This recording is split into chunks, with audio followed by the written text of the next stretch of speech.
Welcome to Samba Samba. Enjoy the video.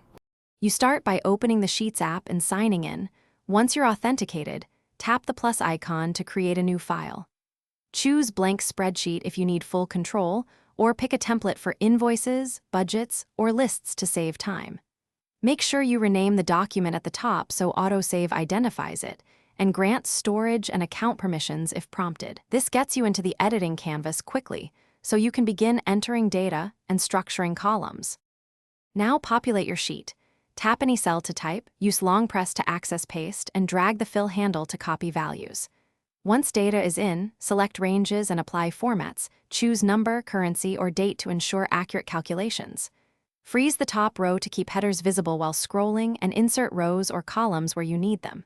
Use simple formulas like equals SUM, A2, A10, or equals average, B2, B20. Doing this on mobile speeds up analysis without switching devices.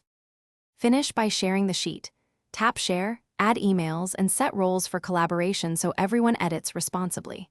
Once shared, use Explore to generate quick charts and summaries, and enable notifications to track edits. If you need automation, add simple app scripts or link with forms for data collection.